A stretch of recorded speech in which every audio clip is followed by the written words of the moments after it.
안녕하세요. 네, 안녕하세요. 울산시 청년센터를 운영하는 최정환입니다. 네, 코로나로 인해서 사실은 여러분들과 만나서 이렇게 정책 연구에 대한 결과 보고를 하면 좋지만 아쉽게도 온라인으로나마 이렇게 할 수 있어서 그래도 위안을 하고 있습니다. 사회적 거리두기가 2단계로 올라가면서 더 못 볼 것 같지만 그래도 저희 센터는 여러분들을 위해서 항상 열려 있으니까 많이들 찾아오셨으면 좋겠고요.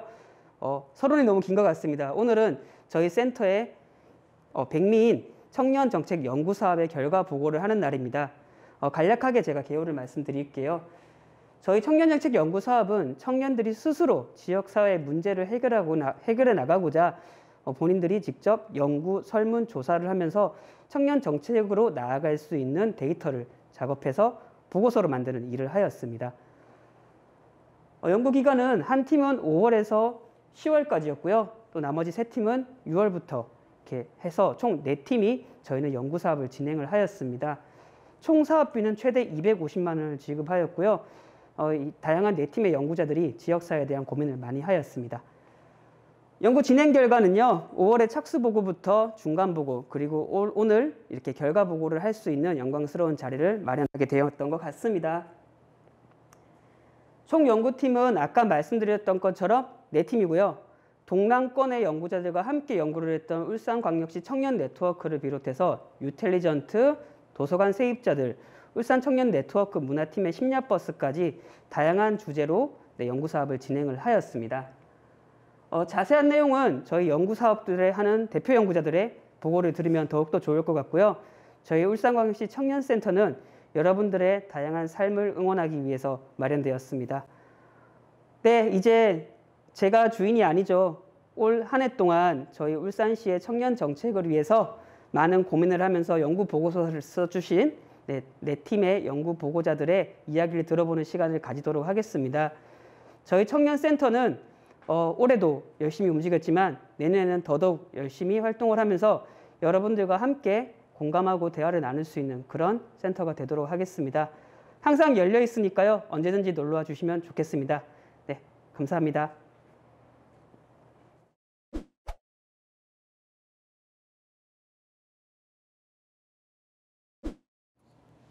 안녕하십니까. 2020년 청년정책연구사업에서 공공배달앱을 주제로 연구를 진행한 유텔리전트 팀의 곽사영입니다. 저희는 만약 울산에서 공공배달앱이 생긴다면 청년들의 수요는 높을까라는 의문을 가지고 공공배달앱의 효과적인 홍보 방안을 주제로 연구를 진행했습니다. 먼저 발표는 시작하게 된 계기, 연구 목표, 내용, 연구 결과, 기대 효과 순으로 진행하겠습니다. 가장 먼저 저희가 이 연구를 시작하게 된 계기는 공공배달앱의 탄생 비화와 굉장히 관련이 깊습니다. 여러분 다들 아시는 민간 배달업체 배달의 땡땡, 요땡땡과 같이 배달업계를 독과점하고 있는 일부 민간 배달업체가 이번에 소상공인들을 상대로 업체 광고 비폭리, 수수료 대폭 인상 등의 갑질에 해당하는 정책을 발표한 적이 있습니다. 이렇게 소상공인들만을 상대로 한 이런 갑질 행포에 공공에서 소상공인들을 보호하려는 공공의 시도가 마련되어야 한다. 그렇게 공공 배달앱이 필요하다라는 소리가 잦아졌고 군산의 배달앱 명수 그리고 성남의 배달업체와 같이 공공 배달앱이 생겨나게 되었습니다. 하지만 공공 배달앱은 민간 배달앱과 비교했을 때 많은 문제점과 한계를 가지고 있었는데요. 첫 번째로 소비자만을 중심에 둘 수 없다는 점이었습니다. 공공 배달앱은 말 그대로 공공에서 시행하는 거기 때문에 소비자만을 타깃으로 하기도, 그렇다고 소상공인을 보호하는 것만 타깃으로 하기도 애매하였고 소상공인 보호와 소비자 혜택을 모두 가져가야 하는 것 때문에 정책 진행 방향이 굉장히 모호하게 진행되었습니다. 또한 세금으로 운영되었기 때문에 유지 보수에 민간 배달업체만큼 많은 비용을 쏟을 수 없었고 그에 따라서 잦은 시스템 오류나 플랫폼 서비스 오류 등의 잦은 시스템적인 문제들이 발생하였습니다.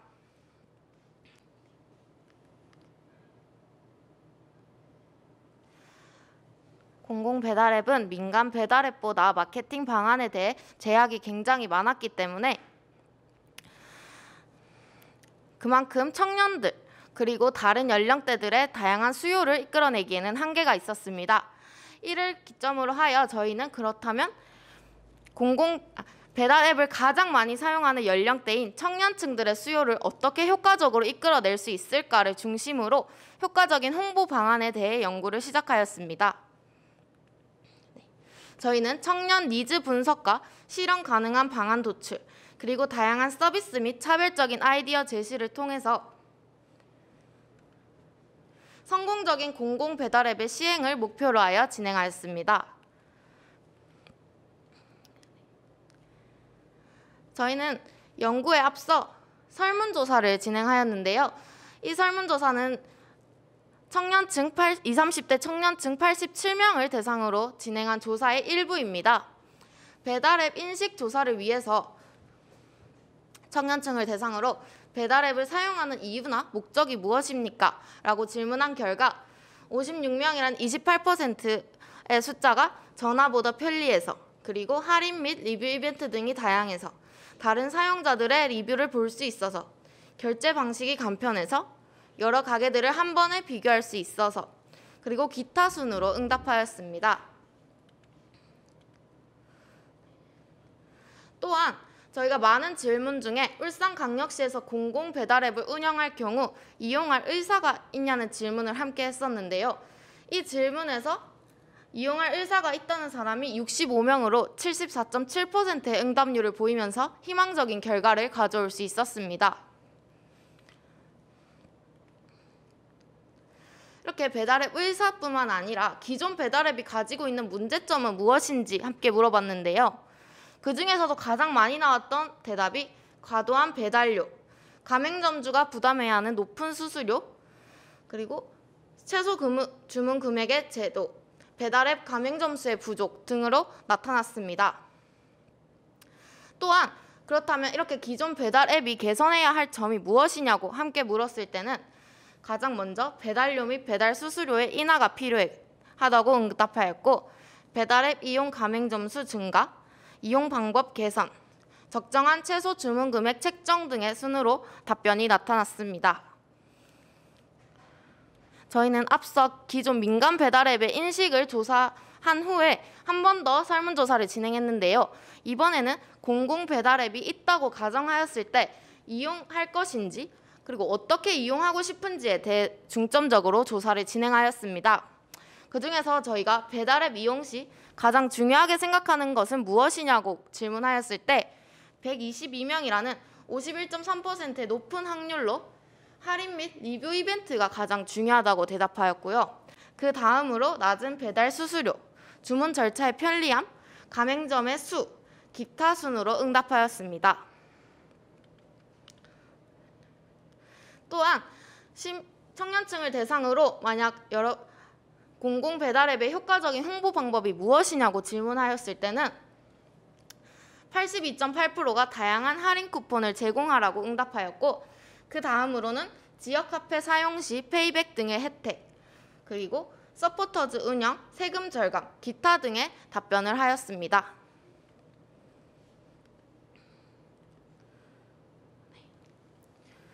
뿐만 아니라 저희는 공공 배달앱을 사용할 때 어떤 혜택이 있으면 좋겠느냐 물었는데요. 이때는 가장 많은 수의 답변으로 할인 이벤트와 가맹점이 다양해졌으면 좋겠다. 그 다음 배달료가 낮아졌으면 좋겠다. 지역 카페 사용 시 페이백 등의 혜택이 있으면 좋겠다. 그다음에 낮은 배달 수수료를 통해서 소상공인 자영업자들의 금전적인 부담이 절감되었으면 좋겠고, 소비자들에게도 스탬프 적립과 같은 다양한 금전적인 혜택이 있으면 좋겠다라고 응답하였습니다. 마지막으로 공공 배달앱이 성공하기 위한 좋은 홍보 방안은 무엇이냐 그 의견을 물었을 때는 할인 이벤트와 가맹점의 범위가 확대되었으면 좋겠다는 답변이 가장 많이 나타났고, 그 다음으로는 유튜브, SNS, 서포터즈, 인플루언서, 대학 게시판 등을 활용한 소셜미디어 홍보의 활성화가 이루어져야 한다고 대답하였습니다. 저희는 이러한 조사를 바탕으로 하고 그 기반으로 하여 현재 시행하고 있는 지역별 공공배달앱 정책도 조사를 함께 하였는데요. 서울시의 제로배달 유니온, 군산시의 배달의 명수, 인천시의 배달 서구, 충북의 충북 먹개비, 경기도의 배달 특급, 부산시의 어디고가 지금 현재 시행하고 있는 공공배달앱입니다. 여러분들 사업 개시 날짜를 보실 수 있는 것처럼 현재 코로나로 인해서 언택트 문화 그리고 배달 문화가 확산된 2020년에 모두 사업이 개시된 것을 확인할 수 있습니다. 저희는 이런 공공 배달 앱을 조사하면서 특이점을 발견하였는데요. 그 중에서도 충북 먹개비와 경기도의 배달 특급을 주목해 주시기 바랍니다. 충북 먹개비는 가맹업자들이 진행하는 타임 할인을 통해서 소비자들에게 하루에 3번 약 10%에서 30%까지의 할인을 제공하고 있습니다. 또한 경기도에서 진행하는 배달 특급의 경우에는 온라인 홍보 및 콘텐츠 제작을 하는 청년 서포터즈를 운영함으로써 배달앱을 홍보하고 있고요. 공공배달앱 네이밍 공모전 등을 통해서 시민들에게 공공배달앱을 효과적으로 홍보하고 있습니다. 뿐만 아니라 자영업자와 이용자들에게 지역 카페를 제공하는 이벤트를 개최함으로써 소비자들에게 홍보뿐만 아니라 금전적인 혜택도 같이 제공하고 있는 것을 알 수 있습니다.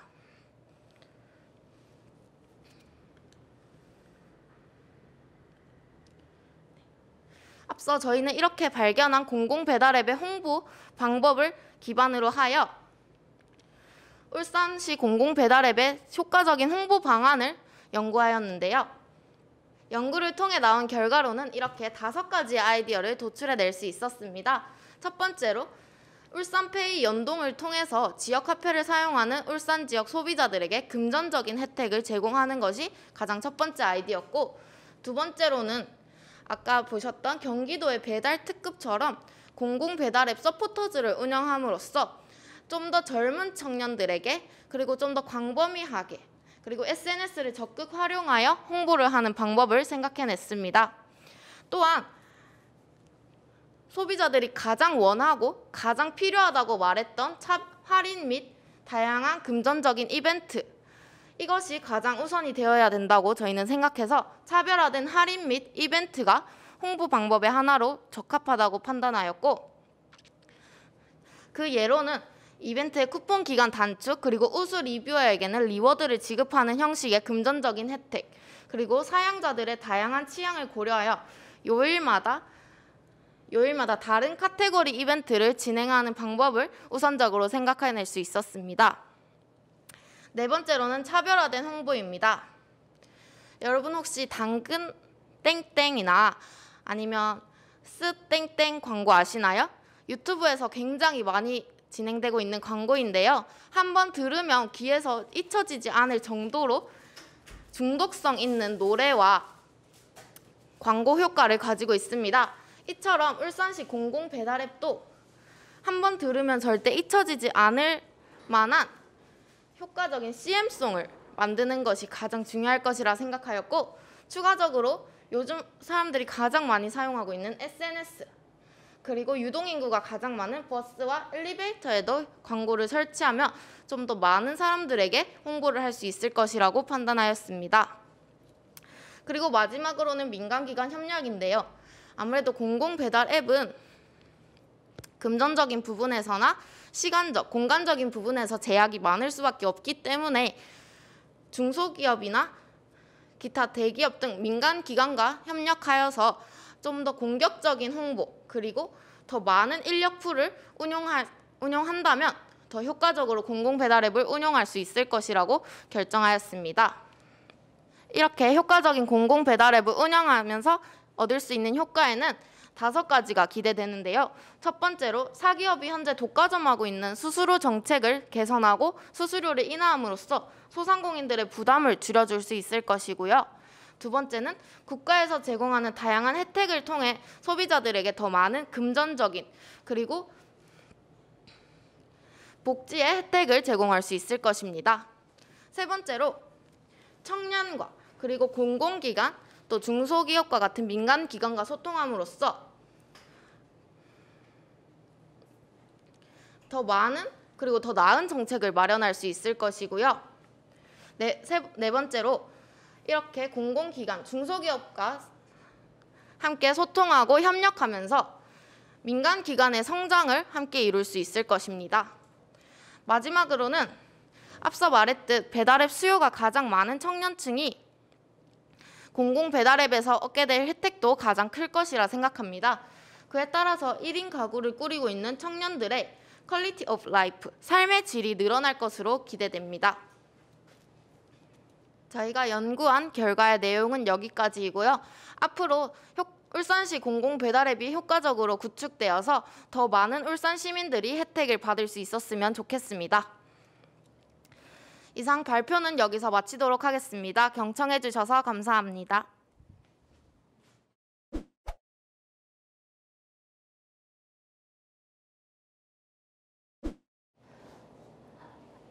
네, 안녕하세요. 도서관 세입자팀의 책임연구원 강은수입니다. 저희 도서관 세입자는 2020년 울산 지역의 청년 야간 아르바이트에 대해서 실태조사를 진행했습니다. 다음과 같은 목차로 발표를 시작하도록 하겠습니다.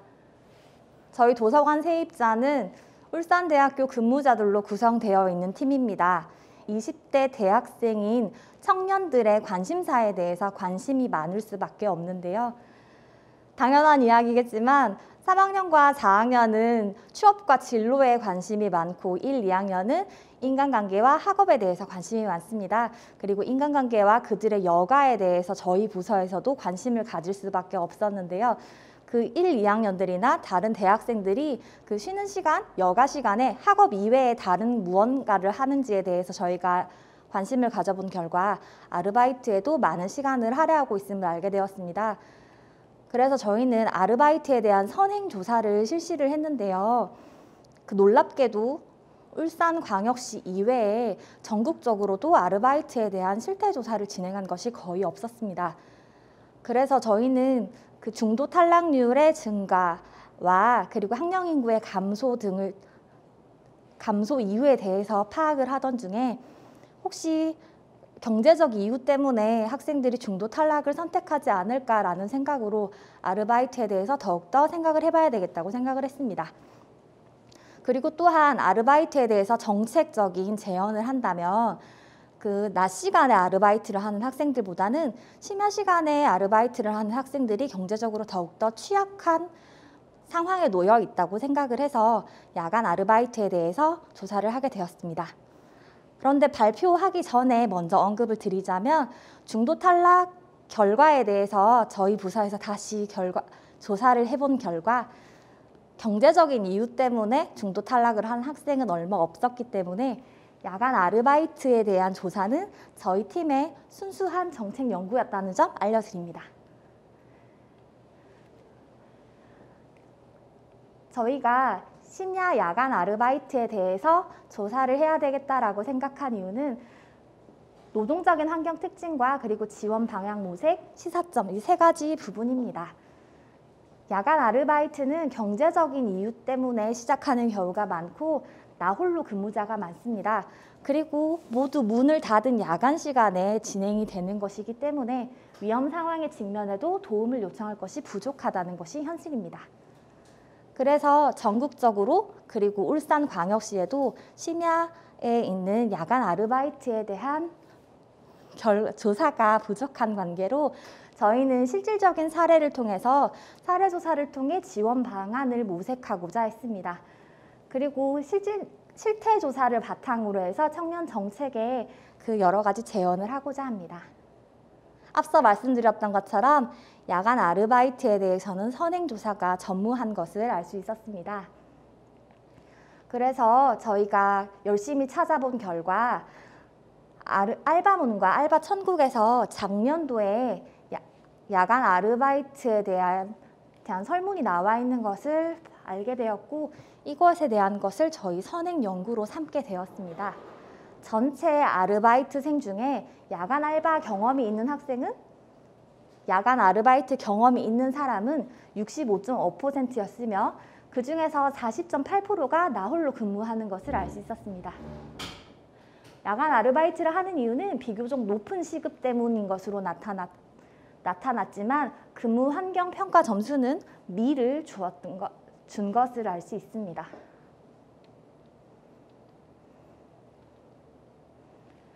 야간 아르바이트에 대한 위험 요소인데요. 위험 요소로서 가장 위험하다고 생각하는 것은 수면 부족으로 인한 무기력 상태, 그리고 홀로 근무해서 위험이 발생했을 때 도움을 요청할 것이 없다는 것, 그리고 취객 이런 것들을 위험 요소로 꼽았고 가장 큰 어려움으로는 낮과 밤이 바뀌어서 생긴 건강 악화를 뽑았습니다.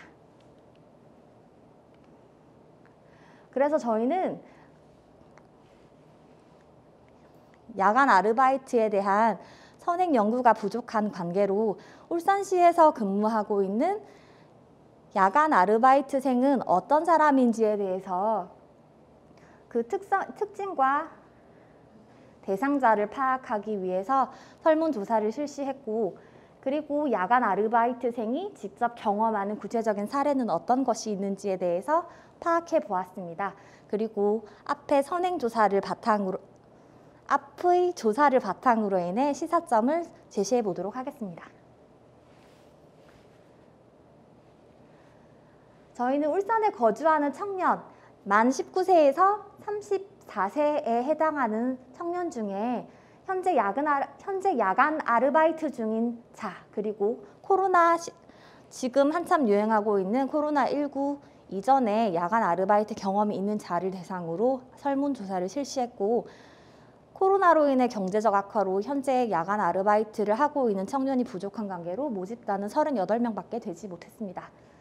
조사 및 연구는 오프라인으로도 진행을 했었고, 오프라인에서 모집단이 너무 부족해지자 온라인으로 전환해서 온라인으로도 설문조사를 실시했습니다.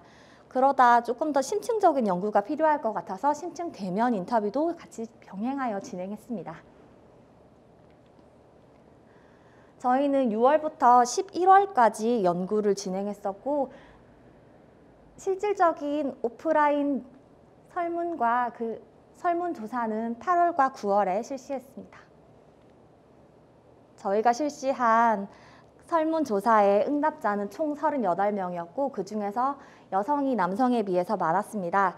울산시 전체 인구로 봤을 때 여성보단 남성이 많지만 저희는 여성인 조사자가 실제 오프라인에서 인터뷰를 진행했기 때문에 남성인 아르바이트생보다는 여성 아르바이트생에게 조금 더 접근을 쉽게 했었고, 그리고 오프라인에서는 조사가 힘들어졌을 때 온라인으로 다시 전환을 했었기 때문에 남녀의 비율을 맞추지 못해 여성 응답자가 조금 더 많은 것으로 나타났습니다. 나이대로 봤을 때 그 18세 이상에서 20세 미만에 있던 응답자는 아무도 없었고, 가장 많이 응답해준 나이대는 26세 이상에서 30세 미만인 것으로 나타났습니다. 경험했던 야간 아르바이트 종류에 대해서는 서비스업이 가장 많은 것으로 나타났는데요. 이건 역시 저희 팀원들이 야간에 실제로 오프라인 조사를 하면서 가장 접하기 쉬웠던 환경이 서비스직에 놓여 있었던 야간 아르바이트생이었기 때문에 나타난 결과라고 볼 수도 있습니다. 야간 아르바이트를 하는 이유에 대해서 선행조사에서는 비교적 높은 시급이다라는 얘기도 나왔었는데, 저희도 결과에서 똑같이 비교적 높은 시급 때문에 야간 아르바이트를 하고 있는 것으로 나타났는데, 2위는 낮 시간에 다른 일을 하고 있어서 야간 아르바이트를 하고 있다라고 하는 결과도 알 수가 있었습니다. 그리고 예상외로 진로와의 연계성 때문에 야간 아르바이트를 하고 있는 아르바이트생도 있었습니다. 알바비 사용처는 선행연구에서는 생활비 때문인 것으로 나타났지만, 울산시에 거주하고 있는 저희 팀이 만난 야간 아르바이트생들은 용돈 때문에 야간 아르바이트를 하고 있는 것을 알 수 있었습니다. 생활비나 생계 때문에 하고 있는 아르바이트생도 분명히 있었으나 용돈 때문에 야간 아르바이트를 시작했다라고 하는 응답자가 생각보다 많아서 울산시의 특징은 아닌가라는 생각을 조금 해보기도 했습니다. 지금도 야간 아르바이트를 하고 있나요? 라고 하는 질문에 대해서 하고 있다라고 응답한 응답자가 하고 있지 않다는 응답자보다 조금 더 많았는데요. 그것은 저희가 10월까지만 해도 계속 현재 아르바이트를 하고 있는가에 초점을 맞춰서 조사를 했기 때문에 비교적 높은 비율을 나타내고 있지만, 그래도 현재 그 오프라인을 통해서 다녀본 결과 그 코로나19로 인해서 경제적 악화로 야간 아르바이트를 하고 있는 인원은 많이 적은 것을 알 수 있습니다.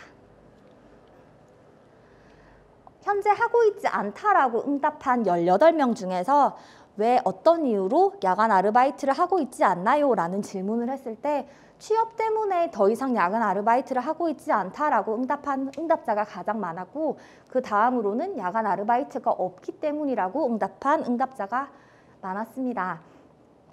그런데 그 코로나19로 인해서 야간 아르바이트를 못하는 것은 아닌가라고 해서 두 가지로 저희가 나눠봤었는데요.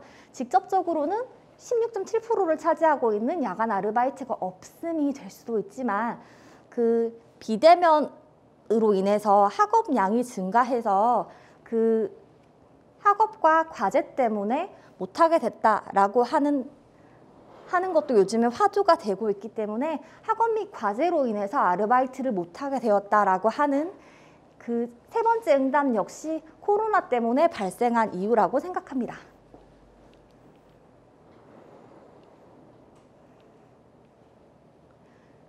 야간 아르바이트 시에 어려운 점이 무엇인가에 대해서 저희는 응답자들에게 질문했습니다.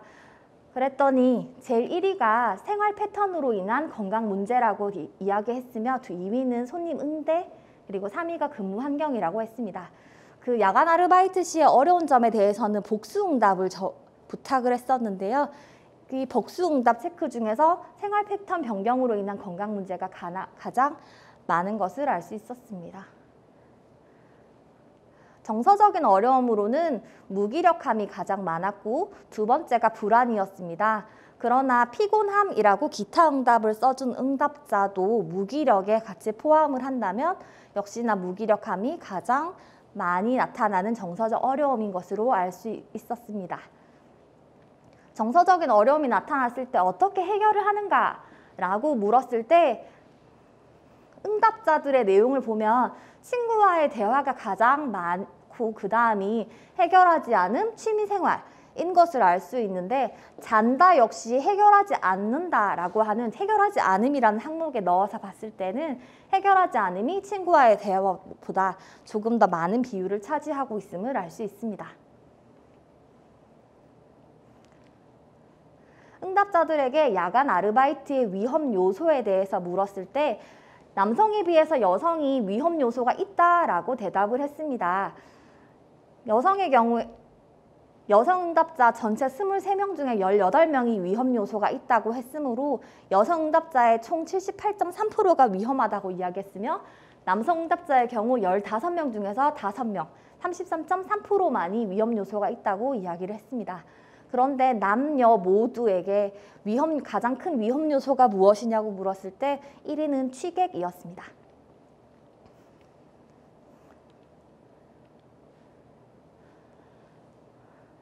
야간 아르바이트를 하고 있는 청년들에게 위험을 해결하기 위해서 어떤 지원을 원하는가에 대해서 질문을 했을 때 가장 많이 응답한 것이 안전장치였습니다.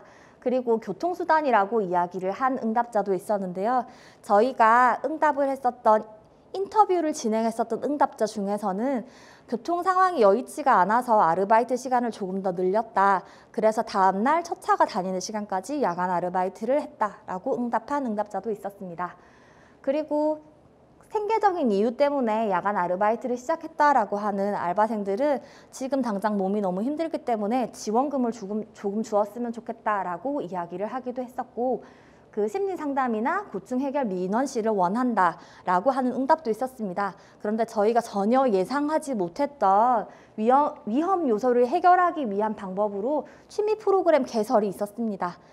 앞서서 얘기했었던 정서적인 어려움에서 무기력감이 많았던 것에 비추어 볼 때 그 밤에 아르바이트를 해서 낮 시간에 잠을 자거나 아무 일도 하지 않는다라는 응답자가 있었을 때 그들이 원하는 것은 취미생활이 아닌가라고 하는 것도 추측해 볼 수 있었습니다. 결론입니다. 저희 팀에서 제안 드린 결과를 자세히 말씀드리기 위해서 결과 부분은 최종 보고서를 보고 말씀드리도록 하겠습니다. 결론 1. 정서 지원 플랫폼을 마련했으면 좋겠습니다. 설문조사 결과 야간 아르바이트생이 가장 많이 겪는 정서적 어려움은 무기력함으로 나타났습니다. 그 무기력을 탈피하기 위해서는 새로운 취미생활이나 프로그램들을 개발해서 그들이 참여하게 한다면 좋은 결과를 볼 수 있을 것이라고 생각합니다. 이미 그 청년들이 좋아하는 명사들 초청 강의나 북콘서트 등의 그 프로그램들이 기존에도 많이 진행되고 있지만 프로그램 대상을 야간 아르바이트생으로 분명히 정한다면 프로그램의 기획, 목적, 출연진, 홍보 방법 등을 전반 야간 아르바이트생에게 맞춰질 수 있다는 이점이 있습니다. 따라서 야간 아르바이트생을 위한 청년 프로그램이 따로 개설되는 것은 야간 아르바이트생의 정서에 긍정적인 효과를 줄 수 있다고 생각합니다. 그리고 두 번째로 청년들이 겪고 있는 정서적인 어려움은 불안이었습니다. 혼자 일을 하는 경우가 많고 어려움이 생겼을 때 주변의 도움을 청하기가 어렵다고 생각하기 때문에 나타나는 결과라고 볼 수 있습니다. 요즘에 그 직장인들이 사용하는 플랫폼인 블라인드나 대학생들이 많이 사용하고 있는 플랫폼인 에브리타임 등처럼 야간 아르바이트를 하고 있는 청년들이 어려움이 생겼을 때 주변에 도움을 청할 수 있는 소통의 창구가 생긴다면 그 아르바이트생들을 한 곳에 모으고 비슷한 환경에 처해 있는 청년들끼리 대화하고 공유할 수 있는 장이 마련될 수 있을 것이라고 생각합니다. 두 번째는 지원 혜택 마련입니다.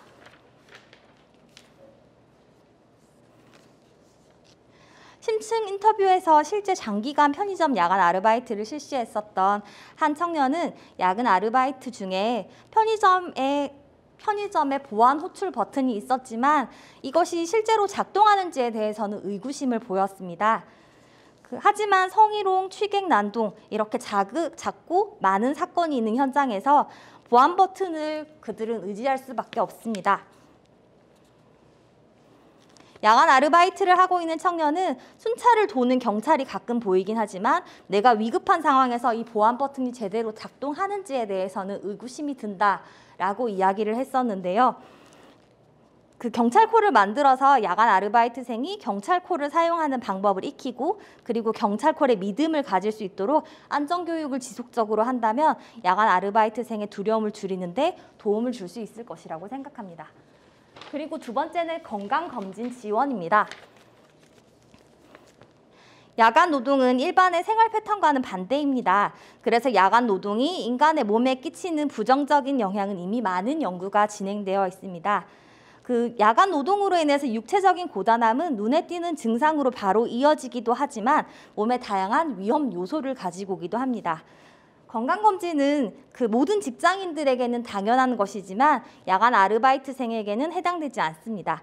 그래서 야간 아르바이트생에 한해서라도 일정 기간 근무한 자에게 건강검진을 지원해 준다면 그 야간 아르바이트를 하고 있는 청년들의 건강을 조금 더 지킬 수 있을 것이라고 생각합니다. 그리고 세 번째는 보조수당 지원입니다. 이 부분에 대해서는 청년 정책이라고 말씀드리기 어려울 수도 있는 부분이긴 한데요. 최저시급 및 주휴수당 등 다양한 법적 제도로 야간 아르바이트생에 대한 환경들이 즉 향상된 것으로 보이기는 하지만 인터뷰 응답자 중에 그 3명이 말을 하기를 그 야간 아르바이트를 할 때 야간 수당을 따로 받지 못했다고 이야기를 했습니다. 이를 사업주에게만 물을 수는 없습니다. 코로나19 등 전체적으로 경기가 좋지 않아서 자영업자의 소득은 줄어들었고 그 때문에 야간 아르바이트생에게 제대로 수당을 챙겨주지 못하는 걸 수도 있기 때문입니다. 그렇기 때문에 야간 아르바이트생을 고용한 자영업자에게 보조수당을 지급한다면 야간 아르바이트생 역시 당당하게 야간 수당을 요구할 수 있을 것이기 때문에 야간 아르바이트생을 고용하고 있는 자영업자에게 보조수당을 지원해 줄 것을 건의하는 바입니다. 그리고 마지막으로는 공익 광고 제작입니다.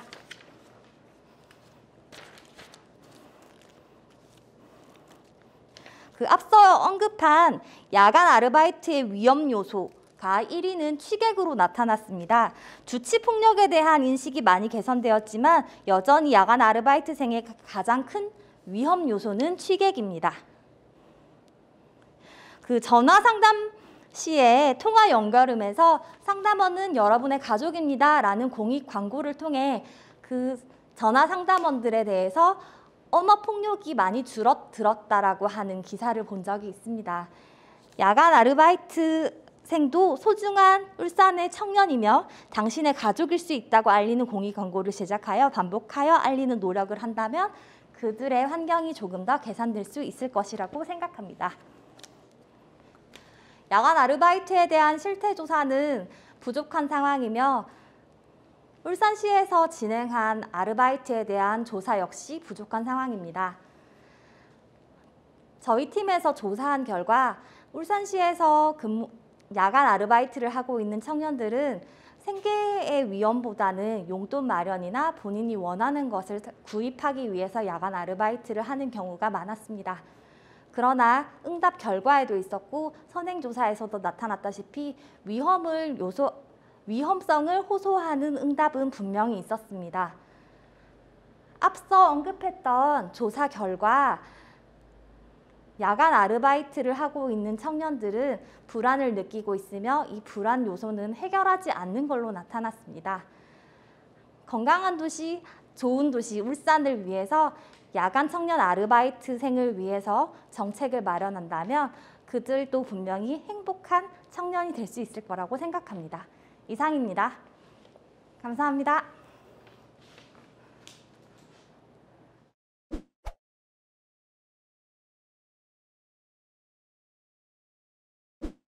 네, 안녕하십니까. 저는 울산 청년네트워크 이승우입니다. 올해 2020년 청년센터 연구사업으로 청년 노동자 세대 갈등 요인 조사에 대한 내용을 연구하였습니다. 먼저 목차입니다. 서론과 이론적 배경, 문헌 연구 및 FGI 질문지 생성에 대한 내용과 그다음 연구 결과 및 분석, 그다음 결론 및 연구의 한계점에 대해서 이야기 드리도록 하겠습니다. 먼저 서론입니다. 청년기본법이 2020년 2월 4일에 제정 및 그다음에 8월 5일에 시행되었습니다. 청년 정책의 대상의 정의, 정책의 추진 방향, 그다음 청년 지원을 위한 정책의 법적 기반을 마련해 보다 심도 있는 청년 지원 정책을 추진할 수 있게 되었는데요. 이에 맞춰서 청년들에 대한 요구와 그다음에 좀 더 심도 있는 정책 설계를 위해서 청년들의 목소리를 들어봐야 된다라는 취지하에 위 연구 주제를 설정하게 되었습니다.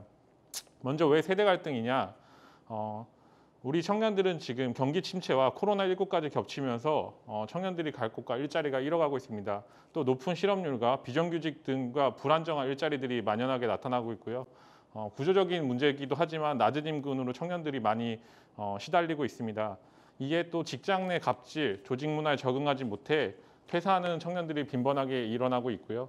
직장 내 갑질과 조직 문화, 부정과 같이 직장 내 문제점이 청년에만 국한된 것이 아니라 모든 세대에 국한된 것이 아닌가라는 또 고민도 하게 되었습니다. 영국 BBC 연구조사기관 입소스의 연구 결과에 따르면 전 세계적인 갈등 요인을 좀 분석을 해봤습니다. 27개국에 비교를 했는데요. 전체 전 세계 평균으로는 세대 갈등이 11% 정도 나왔는데 대한민국 같은 경우에는 세대 갈등이 25%로 한국 내 세대 갈등 순위가 전 세계 평균과 비교했을 때 상당히 높은 편이었습니다. 또 한국에서 이미 이런 직장 내 괴롭힘과 세대 갈등으로 직장 내 괴롭힘 방지법이 만들어졌고요. 이미 만연하게 발생하고 있는 세대 갈등으로 직장으로 이어졌고 이는 곧 직장 내 노동자 간 세대 갈등으로 이어져 많은 고통을 받고 있는 것이 아닌가라는 문제점들을 좀 발굴을 해보았습니다. 먼저 저희는 선행연구 검토와 문헌조사를 통해서 청년 노동자 FGI 내용들을 조금 설계를 한번 해보고요. 노동자 간 세대 갈등을 조성하는 요인이 무엇인지에 대한 고민을 해보고 이에 맞춰서 비교 분석해 보았습니다. 먼저 선행연구 검토입니다. 세대라고 하면 제일 먼저 떠오르는 게 아마 태어난 시기에 따라서 나눠지는 분류일 겁니다. 우리나라 같은 경우에는 1965년부터 79년도에 태어난 X세대와 1980년대 이후에 태어난 Y세대, 지금 또 저희 뭐 88만 원 세대라든지 또 요새 N세대 이런 세대들이 있는데 이렇게 태어난 시기에 맞춰갖고 세대를 나누는 것이 좀 일반적이고요. 이에 맞춰갖고 세대 갈등에 대한 사례는 자발적 비정형 노동자에 대한 사례도 세대 갈등에 대해 나타났는데 이게 왜 나타난 것이냐? 정규직 노동자가 원래는 안정적인 직장을 다니고 있는 정규직 노동자였습니다. 정규직 노동자가 비정형 노동을 선택한 이유 중에 가장 큰 문제가 관계적 차원이 포함되어 있다라는 내용에 대한 결과였습니다. 자발적 비정형 노동자들은 관료제적 직급 구조와 그다음에 또 업무에 대한 통제와 간섭 뭐 이런 것들을 통해서 조직 내에서 탈피하고자 스스로 비정형 노동을 택한다, 스스로 비정규직 노동을 택한다라는 연구 결과가 나왔는데요. 이 부분은 역사적 경험, 서로의 세대 간의 역사적 경험 부재와 의식의 차이, 또 경제 불황 등에 따른 그때 나타나는 갈등 구조, 또 정치적 이념적 차이, 성향의 차이, 또 세대 간 소통 부재 간 이렇게 네 가지 주로 정의를 하면서 이야기를 하고 있는데 이런 부분들이 과연 울산 지역에도 적용이 되는지에 대한 부분들도 좀 궁금했습니다. 그래서 유의 연구 주제를 통해서 이야기를 좀 해보고자 하였고요. 연구 내용 및 방법은 다음과 같습니다. 저희는 첫 번째 문헌 연구를 좀 진행을 했습니다. 문헌 연구라고 하면 아까 저희가 말씀드렸던 세대 갈등 요인에 대한 조사를 진행을 했으니까 일단 먼저 세대 간의 정의에 대한 문제 요인을 좀 정의를 한번 해보려고 하였고요. 그다음 차이, 갈등 요 순으로 문헌 연구를 진행하였습니다.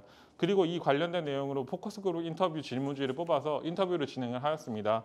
이에 맞춰서 결과들을 도출을 하였는데요.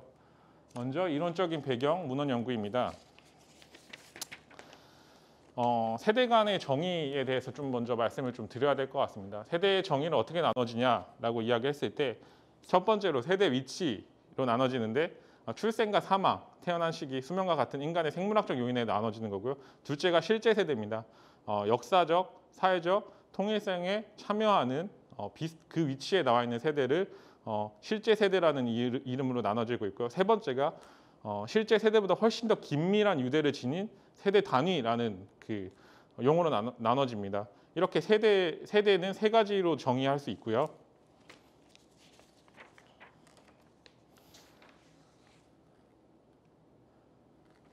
자세한 내용은 연구 내용을 조금 참고해 주시면 감사하겠습니다.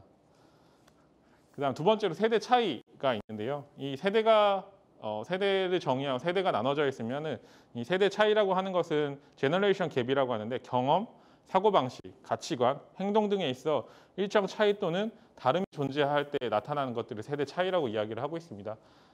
서로의 경험이 다르고 태어난 시기가 다르고 살아온 환경이 다르면 아까 말씀드린 세대가 분류가 되고 이 세대 간에 살아왔던 환경이나 그 다음에 경험했던 내용들에 따라서 차이가 발생한다라는 것들에 대한 연구 조사였습니다.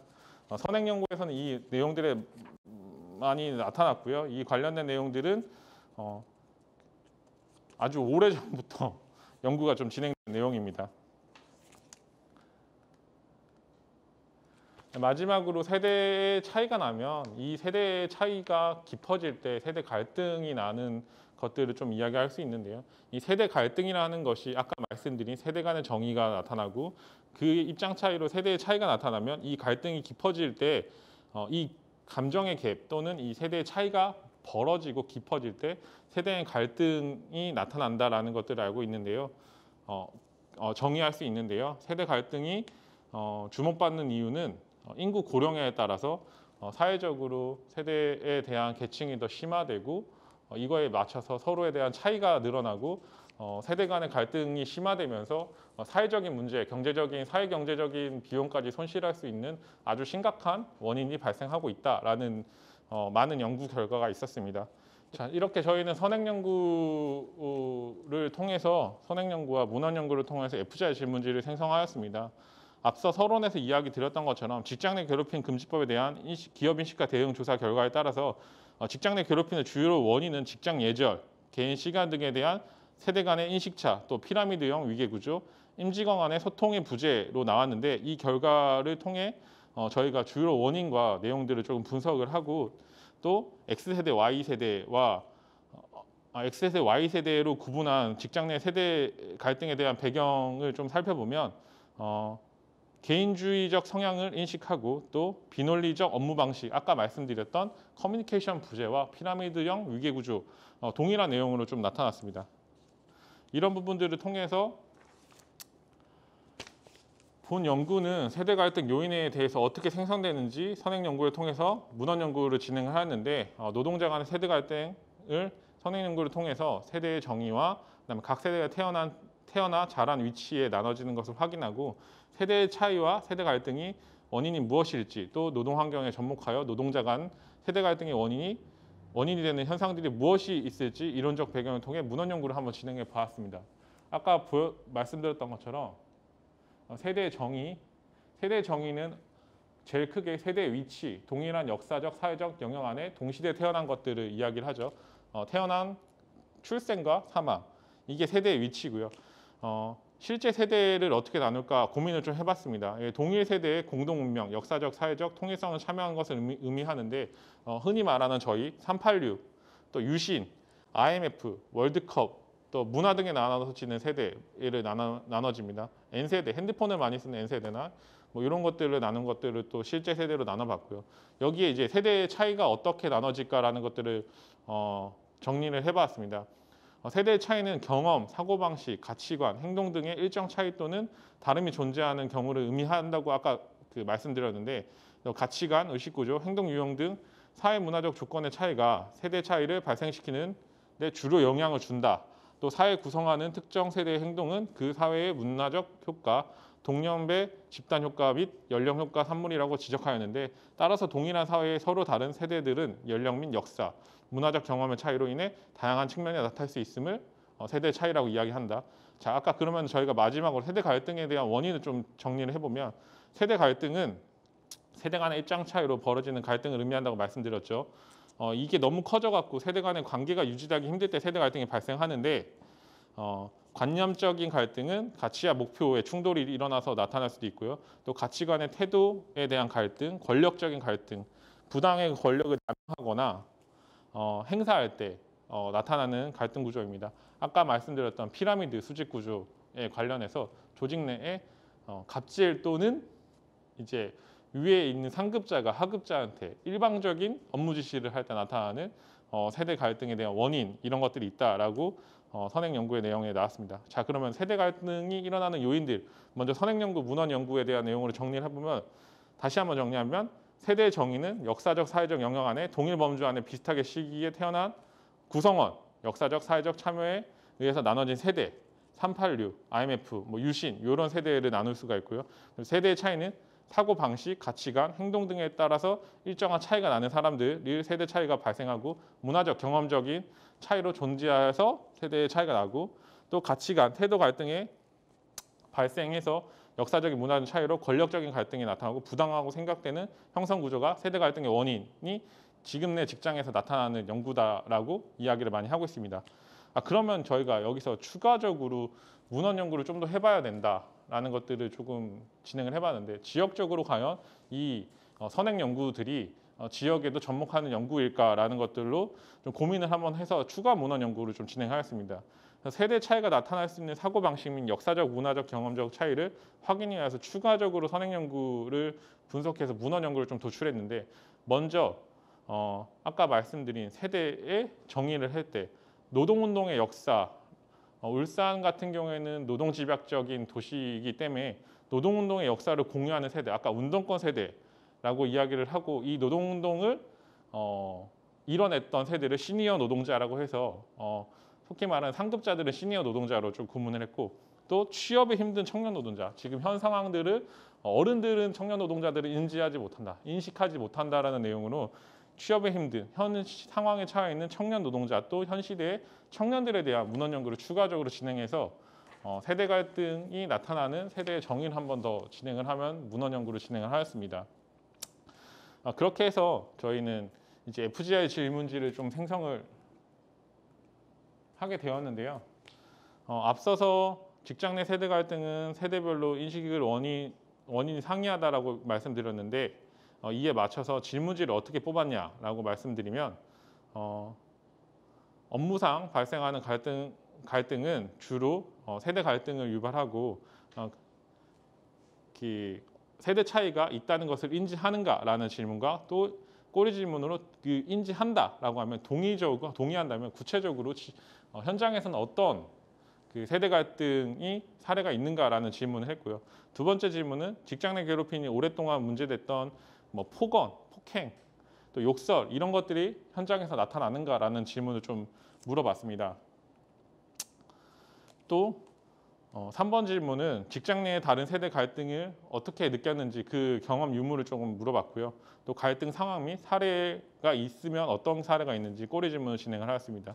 또 동료 또는 상사와 관계가 업무 성과와 근속 여부에 어떻게 미치는지에 대한 질문을 했고요. 또 회식이 제일 관건적으로 좀 많이 나왔었는데 서울이나 수도권에서 연구를 할 때는 울산도 회식의 역할이 무엇이고 회식의 필요성 여기서 혹시 그 부조리한 현상들이 나타나는지에 대한 질문들을 조금 물었습니다. 이렇게 해서 FJ 질문지 생성을 좀 추각해서 말씀드리면 직장 내 조직 구조 및 연령 구조, 피라미드 구조가 형성이 되는지, 두 번째로 청년 노동자 현장 업무 시 세대 갈등 경험이 있는지, 또 세 번째로 직장 상사와 업무 갈등이 있는지에 대한 부분과 그 다음에 네 번째로 폭언 및 욕설 경험이 있는지, 또 다섯 번째 회식 문화는 어떤지, 또 여섯 번째로 휴가 및 연차 사용은 자유로운지, 또 일곱 번째로 청년들의 노동조합 활동이 혹시 유무가 파악이 되는지, 또 여덟 번째로 마지막으로 기타 갈등 요인은 어떤 것들이 있는지에 대한 물음을 좀 진행을 하였습니다.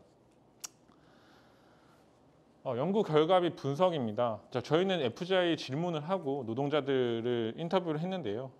울산 같은 경우에는 그 현장 인터뷰를 좀 진행하다 보니까 인터뷰어를 찾기가 굉장히 힘들었습니다.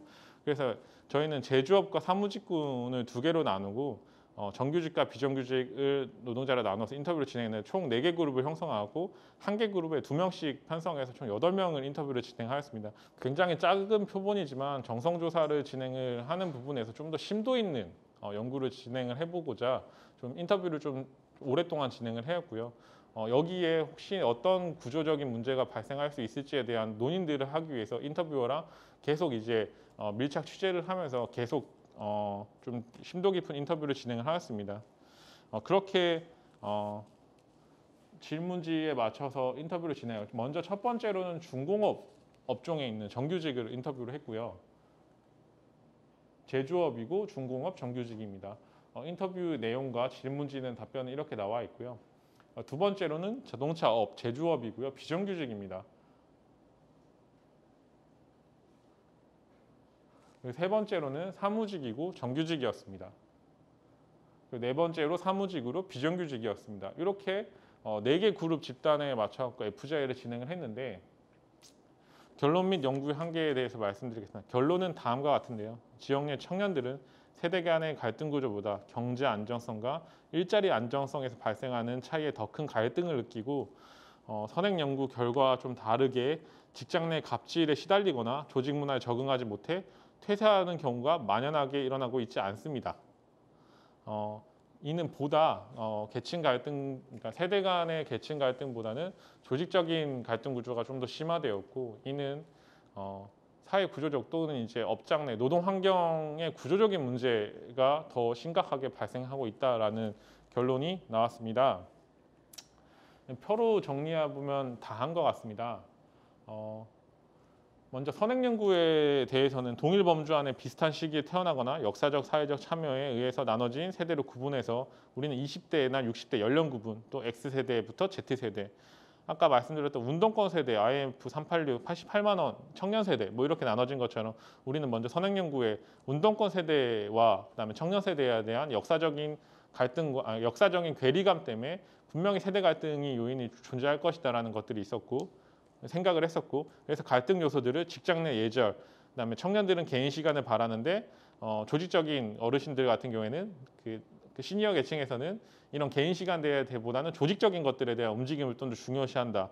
또 피라미드 위계 구조가 존재한다. 또 임직원 간, 직원 간의 소통에 분명히 부재가 있을 것이라는 선행 연구들이 있었는데 연구 결과에 따라서 지역 연구 결과에 따라서 어떻게 나눠지냐, 이보다는 경제적인 갈등 및 안정된 일자리 갈등으로 구분된 세대, 소득과 동일 노동을 하지만 소득이, 그러니까 그 경제 소득이 다르죠. 소득과 경제적인 안정성을 다의적으로 해석되는 이 세대 간의 갈등이 된다. 예를 들면은 기득권 세대, 뭔가 그 안정적인 일자리와 좀 동일 노동을 하고 있지만 많은 임금을 받고 좀 더 위에 있는 정규직들은 위에 있는 구조가 형성이 되고 비정규직들은 비기득권으로 이제 하층에 있는 구조가 형성되는 굉장히 서글픈 이 세대 세대 차이가 발생하는 것들이 지역적인 연구였었고요. 노동 환경에서는 여기에 갈등 요소는 아까 말씀드렸던 것처럼 선행 연구는 직장 예절, 개인 시간들 또 세대 간의 인식차, 또 피라미드 위계 구조 뭐 이런 것들이 있다고 이야기했는데 지역 연구에서는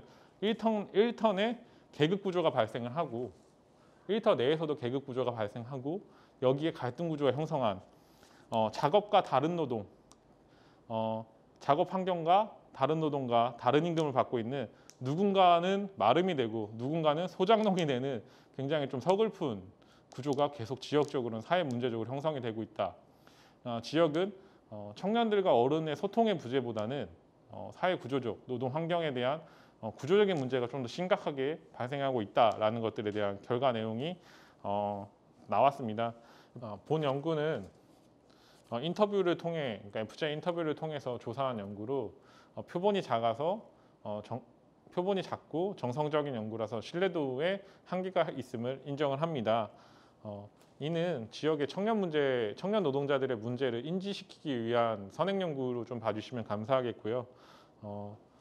연속해서 청년 노동자들의 지역 연구를 통해서 청년들을 대상으로 한 세대 갈등보다 정규직, 비정규직 갈등 구조가 더 심각하다는 정량적인 연구를 추가적으로 진행을 하고 추후 인터뷰 표본을 좀 더 확대해서 조사를 진행하여 신뢰도를 구축을 하면 지역의 청년들의 일자리 안정성과 그다음 조직적인 박탈감, 세대나 계층에 대한 갈등 요인들을 좀 해소할 수 있는 방안이 나오지 않을까라는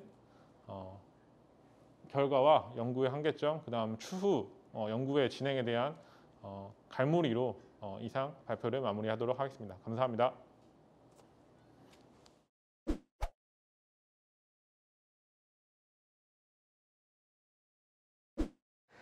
네, 안녕하세요. 빅데이터를 활용한 울산 심야버스 도입을 위한 분석 연구 사업에 참여한 울산 청년 네트워크 문화팀 김양원이라고 합니다. 발표 시작하겠습니다. 일단 연구 보고서의 순서는 계기, 목표, 그 다음 연구 내용, 저희 추진 일정, 기대 효과가 있고요. 그 다음에 저희가 실제로 실행했던 1차 설문조사, 그리고 2차 설문조사를 하기 전에 실행했었던 전문가 멘토링, 자문 내용이랑 마지막 9번째 결론 이렇게 구성되어 있습니다. 저희 울산 청년 네트워크 문화팀은 심야버스에 대한 안건을 제시를 하고 청년 네트워크 회의 시간을 사용해서 심야버스에 대한 연구를 진행을 했고요.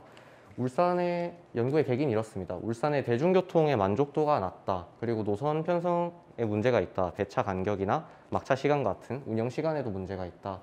그리고 청년 정책으로 봤을 때 저희 연구 사업에 참여하는 연구진이 청년들로 구성되어 있기 때문에 택시 이용에 되게 부담을 느낀다 이런 의견이 많았습니다. 요금적인 부담이랑 뭐 할증이 붙었을 때는 더하고 어떤 버스에 대한 불편함 이런 것들이 다 그런 연구의 계기에 작용을 했다고 보실 수 있을 것 같아요. 그리고 교통에 대한 어떤 복지를 해결하고 야간의 청년 활동의 활성화를 위해서 저희가 이 연구 사업을 진행하게 되었습니다. 그리고 올해 5월에는 교통약자 이동 편의 시행 계획을 추진한다고 울산시가 밝힌 적이 있는데요. 울산시가 교통약자로 분류한 집단은 다음과 같습니다. 울산시 전체 인구의 26.7%가 여기에 해당이 됐는데요. 고령자, 어린이, 그리고 영유아, 장애인, 임산부와 같은 계층이 사회적 약자 계층이 교통약자로 분류가 되었습니다.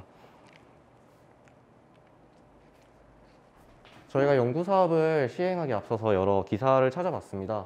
울산의 시내버스 정책은 어떻게 이용이 되고 있고 울산 시민들이 느끼는 그런 정책에 대한 만족도는 어떠한지 여기 기사를 스크랩한 거를 보시면 최근 몇 년 전부터 울산 시내버스 운행에 대한 시스템에 대한 어떤 문제점 같은 것들은 많이 제기가 되어 왔습니다.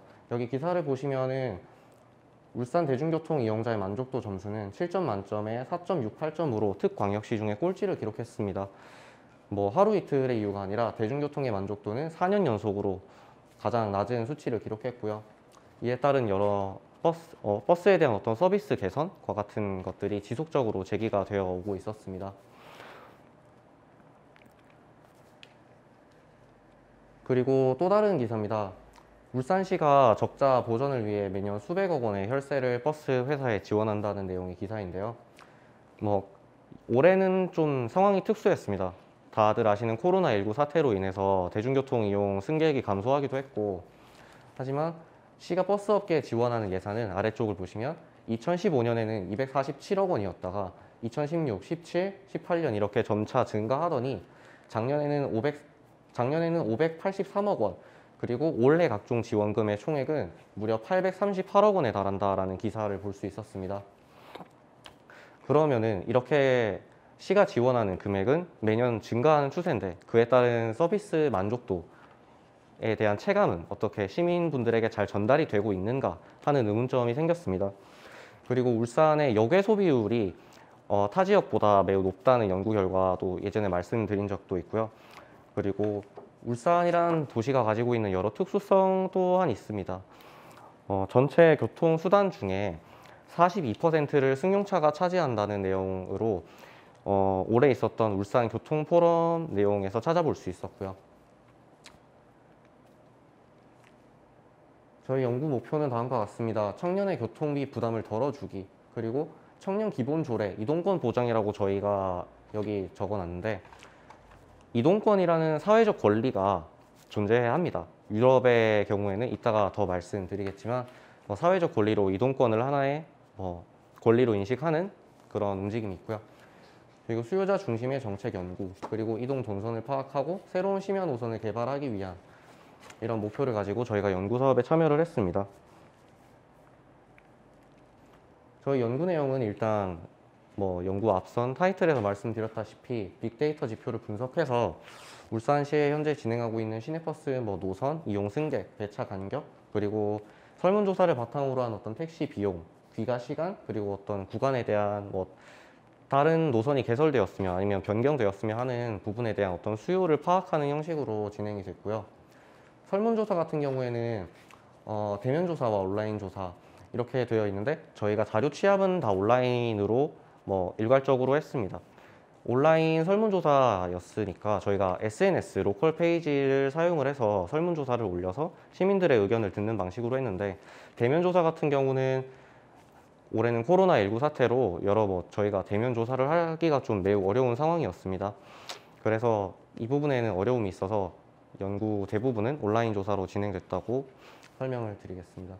그리고 타 지역 사례 비교, 이 역시는 저희가 조사를 진행도 했지만 조사로 의견을 받았지만 저희 내부적으로 연구를 했습니다. 어떤 서울의 사례, 어떤 부산의 사례, 타 지역은 어떻게 심야버스를 운행을 하고 있고 하는 것들을 조사를 했고요. 그리고 통계와 사례로 본 심야버스 노선의 필요성과 울산 대중교통 운영의 문제점, 이런 세부적인 부분들은 팀 회의를 계속 연속적으로 거치면서 수정하고 의견을 만들어 갔습니다. 네, 저희 연구는 다음과 같은 일정으로 진행이 됐습니다. 일단 첫 번째로 빅데이터 지표 분석인데요. 빅데이터 지표는 저희가 1, 2차 설문조사를 나눠서 진행을 했습니다. 1차 설문조사는 5월에 단순한 시민분들의 수요도를 조사하기 위한 목적으로, 시민 여러분들의 반응을 보기 위한 목적으로 간단하게 조사를 했고요. 2차는 질문 내용을 세분화해서 설문조사 기간을 길게 해서 3주 동안 진행을 했습니다. 그리고 그 다음에 타 지역 사례 비교는 저희가 앞서 말씀드린 것처럼 타 지역의 사례를 찾아서 어떻게 운행되고 있는지 이런 거를 찾아보면서 팀 회의 시간을 활용해서 공유하는, 그리고 발전할 수 있는, 울산에 적용할 수 있는 부분이 있다면 그거에 대해서 논의하는 방식으로 진행이 됐고요. 그리고 2차 설문조사 진행을 하고 저희가 보고서를 작성했습니다.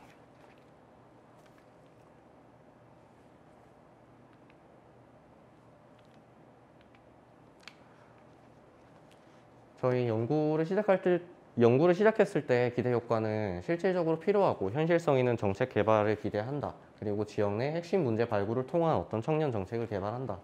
그리고 필요성이 높은 연구로 청년들에 대한 어떤 사회적인 정책에 대한 관심도를 증가시키는 것을 기대한다. 청년 정책이라고 말씀을 드렸지만 사실 버스라는 게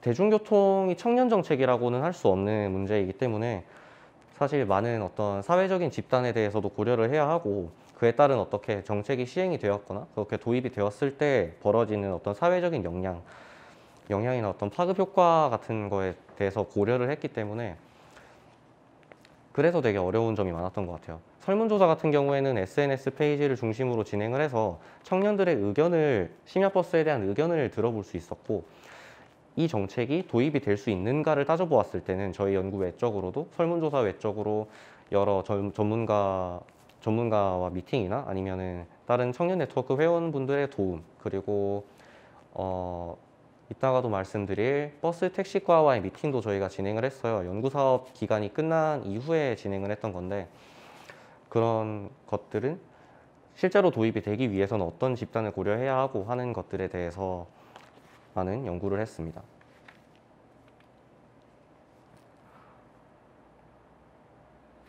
저희가 1차 설문조사를 5월 20일에서 28일, 8일간 진행을 했고요. 이 부분에 대해서 상당히 저희가 놀랐습니다. 이 부분은 착수보고회가 진행을 하기 전부터 저희가 설문조사를 진행을 했었는데 설문 참가자가 3일 만에 한 1,700명을 돌파하더니 금방 2,000명의 시민분들이 응답을 해주셨더라고요. 이 부분이 저희는 되게 고무적이라 생각했고 되게 생각보다 많은 분들이 이 부분에 대한 불편함을 느끼고 있었구나를 알 수 있었던 계기였습니다. 온라인 설문조사, SNS, 페이스북을 활용해서 울산 지역에서 활동하고 있는 로컬 페이지에 설문조사 링크를 올려서 의견을 받는 그런 방식으로 조사를 진행을 했고요. 앞서 말씀드렸다시피 어떤 표본 집단의 확보를 목적으로 얼마나 많은 시민분들이 이 정책에 대해 관심을 가지는지를 알기 위한 수요도 조사였습니다. 1차 설문조사의 내용은 다음과 같습니다. 일단 성별이랑 나이, 이렇게 연령대 체크, 간단한 신상정보 체크부터 시작해서 평소 야간 귀가 시 이용하는 교통수단을 체크해 주세요 했더니 지금부터 말씀드릴 2차 설문조사를 포함해서 지금부터 말씀드릴 설문조사에 대한 내용들은 SNS를 기반으로 한 설문조사이기 때문에 표본 집단이나 어떤 그런 부분에 대해서 좀 젊은 층이 참여를 많이 했다는 부분을 좀 고려를 해주셨으면 좋겠습니다. 보시면은 버스와 택시가 거의 90% 이상을 차지하는 것을 볼 수 있고요. 자가용이나 카카오바이크 같은 다른 교통수단에 대해서는 좀 많이 적은 대부분의 시민들이 대중교통을 이용하는 모습을 보여줄 수 있었습니다. 대부분의 청년들이죠, 사실. 그리고 현재 대중교통 시간이 야간의 귀가 시간에 영향이 미치나요? 라는 질문을 저희가 드렸습니다. 그랬더니 과반수 이상의 시민분들이 매우 그렇다라고 말씀을 해주셨고 그 다음에 그렇다, 되게 긍정적인 대답이 많았어요. 보시면 울산대학교 같은 경우에는 근처에 윤리차고지가 있는데 막차 시간이 대부분 11시 전에 끊기는 차량도 많고 이렇다 보니까 청년들이 심야 시간에 여러 활동을 하고 하는 데 있어서 좀 어려움이 있다고 느껴졌습니다. 이 부분에 대해서는 울산의 여러 특수성이 많이 반영을 시킬 수 있겠는데요. 울산은 산업화 도시이기 때문에 되게 아침 일찍 시작하고 하루가 되게 일찍 끝나는 그런 도시예요. 그렇다 보니 청년들이 활동하는 어떤 심야 시간에 활동 이런 것들에 대한 목소리가 조금 더 낮지 않나. 사실 저희가 말씀을 드렸지만 청년들은 뭐 퇴근을 하거나 아니면은 수업이 끝나고 저녁을 먹고 뭐 다른 활동을 더 하려면은 저녁 시간 막 7시, 8시 이럴 때부터 만나서 활동을 하는 그런 경우가 많은데 이런 부분에 있어서 막차 시간이 좀 빨리 끝난다는 거는 이런 어떤 활동 패턴을 고려하지 않은 식으로 대중교통이 운행이 되고 있다라고 말씀을 드릴 수 있을 것 같습니다. 그리고 다음 질문은 심야버스 노선이 도입된다면 어떤 경제, 여가활동 등 소비활동 시간을 연장할 수 있을 것이라 생각하나요? 라는 질문에는 보시다시피 매우 그렇다고 많은 분들이 답해 주셨어요. 사실 이건 당연한 얘기라고 생각을 해요. 뭐 밖에 있는 시간이 길어지면 그만큼 뭐 돈을 더 쓸 테고 그리고 심야버스가 도입된다면 이용할 의향이 있는지에 대해서는 대부분의 설문에 참여하신 분들이 매우 그렇다고 대답을 해주셨습니다. 그리고 저희가 1차 조사를 진행하기 전에 임의적으로 2개의 노선을 저희가 생각을 해서 설문에 넣어봤어요. 아래 예상 버스 노선 중에 이용할 의향이 있는 노선은 무엇인가요? 라고 설문을 했더니 일단 A 노선은 율리에서 꽃바위까지 가는 보통 많이들 타시죠? 뭐 401번 이런 버스 노선이랑 비슷하다고 생각하시면 될 거예요. 저희가 맵을 네이버 지도를 이어가지고 울산을 하나는 A 노선 같은 경우에는 율리에서 꽃바위까지 어떤 가로로 좀 있는 노선이고 B 노선 같은 경우에는 천산과 매곡 그러니까 북구항 울주군을 잇는 이렇게 크게만 2개의 노선을 만들어서 저희가 연구를 진행을 했는데요. 되게 많은 지지를 받았습니다. 그리고 그 다음에 기타 항목에는 저희가 주관식으로 댓글을 받았어요. 근데 이런 부분은 사실 노선이나 심야버스 조사라기보다 그런 분들이 많죠. 자기들 그 시민분들의 뭐 거주지와 인접한 곳에 노선을 만들어 달라라는 그런 의견이 많았기 때문에 그런 기타 노선에 대한 응답도 많이 적어주셨습니다. 그리고 1차 설문조사를 끝내고 저희가 7월 1일에 저희가 전문가 자문을 진행을 했어요. 이때 알게 된 게 앞서 처음에 말씀드린 이동권이라는 권리인데 유럽의 경우에는 국제노동권에 있는 사회권 규약에 이동권 보장이라는 부분이 명시되어 있다고 합니다. 그렇기 때문에 심야 시간에 이동에 대한 권리를 찾는 것도 어찌 보면 정당하다라는 말씀을 해주실 수 있었고 그리고 하나의 사례로 저희 이때 멘토링을 해주신 분께서 시흥시 청년 조례에는 이동권 보장에 대한 내용이 들어가 있다고 하더라고요. 이분이 직접 활동을 하셨고 그렇기 때문에 말씀을 해주실 수 있었습니다. 이동권은 하나의 사회적인 권리다. 그 부분을 뭐 시민으로서 인식을 하고 뭐 사회적인 활동을 할 수 있다. 그런 내용입니다. 그리고 전문가 자문이 있기 며칠 전에 북구청 대회의실에서 아이디어 경연 대회가 있었어요. 6월 26일에 진행을 했는데 저희가 참여를 했던 건 아니지만 최고의 고민 아이디어 경연 같은 것이었는데 그때 최우수상을 탔던 사례가 해피 버스데이라고 대중교통 운행에 대한 어떤 대안을 제시해 주신 분께서 최우수상을 수상했습니다. 저희 연구 내용이나 이런 것과 되게 일맥상통하는 부분이 많았어요. 버스 노선이 부족하다, 뭐 이른 막차 시간, 그리고 배차 간격이 너무 넓다 이런 부분에 대한 불편함 그리고 이에 따른 대안으로 노선 증설 그리고 심야버스에 대한 신설 또한 여기서 말씀을 해주셨더라고요. 우리가 하고 있는 연구의 내용이랑 결과랑 그리고 저희 설문조사에서 볼 수 있었던 시민분들의 불편함 같은 게 다 반영된 거의 같은 생각을 하고 있구나라는 걸 느끼게 되었습니다.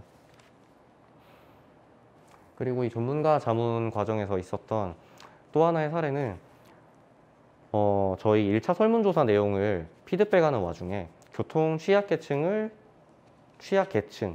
지역을 재설정할 수 있으면 해봐라 이런 말씀 또한 해주셨는데 그 교통약자 이동 편의 시행 계획 많은 사회적 약자를 대상으로 뭐 시가 대중교통 서비스를 좀 확대 보강시키려고 하고는 있지만 이 교통약자, 교통지역에 대한 그런 교통 취약 계층에 대한 그런 내용들이 과연 반영이 되고 있나 하는 어떤 사각지대가 있지 않을까. 예를 들자면은 이따가 더 말씀드리겠지만 심야 아르바이트생, 저희가 청년의 입장으로 말씀을 드리자면은 심야 아르바이트생 같은 경우가 있을 수 있겠고요. 그리고 어떤 계층뿐만이 아니라 그런 지역, 버스 노선이 많이 들어오지 않는 막차가 더 일찍 끊기는 지역 또한 어떤 교통에 대한 취약 지역이 아닌가라는 생각을 하게 됐습니다. 네, 저희가 전문가 자문이 끝난 이후에 7월 15일부터 9월 4일까지 2차 심화 설문조사를 진행을 했어요. 기간이 길었던 만큼 많은 시민분들이 응답을 해주셨는데 설문 참가자는 4,183명, 방식은 똑같이 울산에 있는 로컬 페이지에 올려서 설문조사 링크를 걸고 답변을 받는 식으로 진행을 했고요.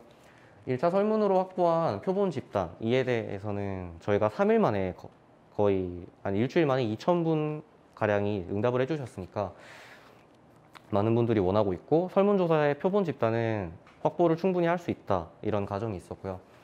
그리고 전문가 자문과 저희 팀 회의를 진행하면서 설문 내용을 보완하고 수정해서 추가할 것들은 추가하고 2차 설문조사를 진행을 했습니다. 저희가 2차로 진행했던 설문조사에 대한 결과를 말씀드리겠습니다. 1차에서도 진행했던 일단 성별이나 나이 같은 표본 집단을 확보하기 위한 같은 설문이 있었고요. 저희가 표본 집단을 설정하는 데 있어서 직군에 대한 설문을 추가를 했습니다. 보시면은 학생, 자영업, 사무직, 현장직, 아르바이트생, 취준생, 그리고 기타 이렇게 나눠서 설문을 진행했고요.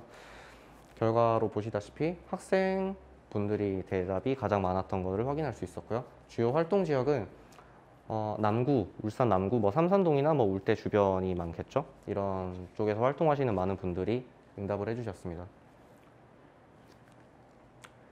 그리고 거주지에 대한 설문도 추가가 됐는데, 거주지에 대한 거는 좀 고르게 분포가 돼서 나타나는 모습을 보였고, 귀가 및 퇴근 시간에 대해서도 생각보다 꽤나 고르게 분포가 되었습니다. 22시 이전에 집에 들어간다고 대답해 주신 분도 있었지만 22시에서 23시 거의 버스 막차 시간, 그리고 그 새벽 시간 이후로 응답을 해 주신 분도 상당히 많았어요. 그리고 한 달 평균 교통비에 대한 설문을 저희가 했는데, 버스나 택시 등이라고 대중교통에 한정을 해서 말씀을 드렸어요. 사실 자가용이 있으신 분들도 있겠지만 이런 분들의 교통비는 기름값이나 이런 설문이 그런 주관적인 게 포함이 될 수도 있다고 생각해서 대중교통을 이용하는 분들의 표본을 확보하기 위해서 이렇게 설문을 했고요. 보시면은 5만 원 이하, 5만 원에서 10만 원 정도가 반 정도를 차지했고요. 그리고 10만 원에서 15만 원, 이분들은 조금 더 택시를 많이 타시는 그런 분들인 것 같아요. 저도 버스를 타고 다니는데 한 달 내내 버스만 타고 다니면 사실 5만 원 이하 정도가 나오거든요. 그리고 현행 버스 시스템에서 빠른 운행 종료로 인해 불편한 점이 있다면 무엇인가요? 라고 저희가 설문을 했는데, 불편한 점이 없다라는 설문도 했지만 부담스러운 택시 비용, 그리고 제한된 사회활동, 이 설문에 대해 많은 응답을 보여주신 분들이 과반수를 차지했습니다. 그리고 부담스러운 택시 비용 같은 경우는 저희가 2차 설문조사 같은 경우는 조사 결과를 어떻게 보면 설문을 가지고 연령별로도 나누고 연령별 아니면 남성, 여성 아니면 직군별 여러 저희가 확보한 표본 집단을 토대로 질문에 대한 답변을 좀 세분화를 했어요. 20대는 이 질문에 어떻게 대답을 하고 있고 하는 것들. 그리고 부담스러운 택시 비용, 제한된 사회활동, 모든 표본 집단에서 부담스러운 택시 비용이 동일하게 나타났습니다. 그리고 버스를 이용하면서 서비스 개선의 체감 정도가 어떻게 되시나요? 라고 말씀을 드려봤는데, 평균 점수를 환산하면 61.3점의 결과를 볼 수 있었습니다. 그냥 보통이다 라고 대답해 주신 분들이 대부분인데요. 여기 그래프에 노란색으로 표시되어 있는데 사실 저는 되게 주관적인 생각일 수도 있지만 이 부분에 대해 생각을 안 해보시지 않았을까 하는 생각도 들었어요. 그리고 심야버스를 이용한다면 어떤 목적으로 이용하실 건가요? 라고 저희가 설문을 드렸는데, 사회 및 여가활동, 이 답변이 70.2%로 대부분을 차지했습니다. 그리고 그 다음을 이었던 게 유연한 출퇴근 27.8%, 그리고 표본 집단을 직업군으로 저희가 놓고 봤을 때 세분화를 했을 때는 아르바이트생의 경우에만 유연한 출퇴근 목적이 사회 및 여가 활동보다 높게 나타나는 결과를 볼 수 있었습니다. 아무래도 심야 시간 아르바이트를 끝나고 퇴근할 때 아니면 갈 때 좀 늦게 야간 아르바이트 하시는 분들 출근할 때라든지 이런 부분에 대해서 심야버스 도입에 대한 필요성을 많이 느끼는 것 같아요. 그리고 심야버스를 이용한다면 얼마나 자주 이용하실 건가요? 만약 이 질문은 정책이 도입이 됐을 때 어느 정도의 실질적인 반응, 설문조사 결과뿐만이 아닌 실질적인 반응을 이끌어낼 수 있을까 하는 궁금증이 생겨서 저희가 설문을 넣어봤는데 5월 6에서 10회가 가장 많았고요.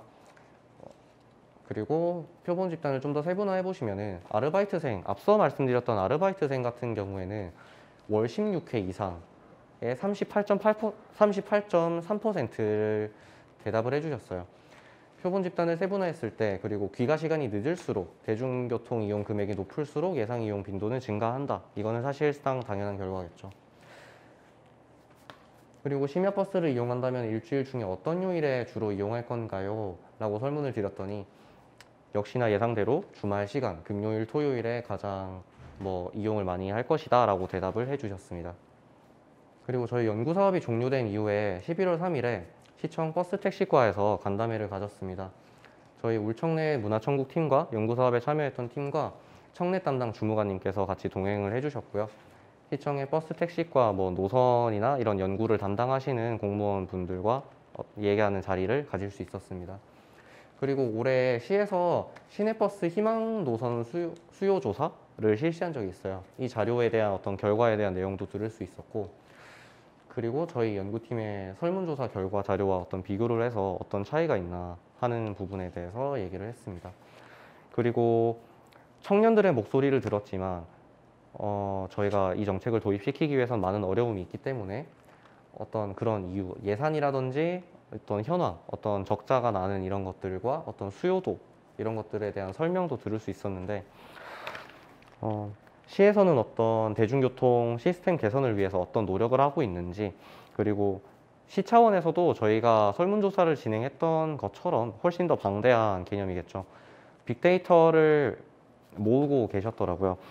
어떤 카드 자료, 카드 사용 기록이나 아니면은 교통량 같은 자료를 포함해서 이 시간에 활동이 얼마나 있는지 하는 것들을 모아서 자료를 분석을 하고 계시던데, 하지만 이야기를 나누는 과정에서 시에서 확보하는 빅데이터 또한 어떤 데이터로는 담을 수 있는 한계가 있다고 말씀을 드렸고, 그 부분에 대해서는 그 참석하신 분께서도, 공무원 분께서도 공감을 해주셨어요. 어떠한 것들이 있냐면 카드 사용량 같은 시에서 확보한 자료 같은 경우는 심야 시간에 사실 일찍 귀가를 하게 되면 카드 사용량 같은 경우는 당연히 떨어지게 되는 게 맞거든요. 그리고 택시를 이용하는 어떤 교통량 같은 자료도 카드 사용 기록, 택시 끓는 기록 같은 경우도 아시겠지만 청년들이 예를 들어 삼산에서 술을 마신다, 아니면은 어떤 활동을 한 다음에 택시를 탈 일이 생겼는데, 예를 들어 삼산에서 무거동까지 간다 그러면은 절대 한 명이 하나의 택시를 타지 않아요. 같은 방향의 사람 3명 이렇게 끼워서 타서 결제는 한 명이 하는 그런 경우가 많은데, 이런 부분을 사실 다 담아내지 못하고 있더라고요. 그리고 이런 부분 때문에 빅데이터가 사실 물론 저희 연구진에서 연구하는 이런 결과들보다는 좀 더 구체적인 내용을 담을 수는 있겠지만 청년들이 실제로 느끼는 불편함에 대한 것들을 다 고려를 하고 있나에 대한 의문점은 또한 들었습니다.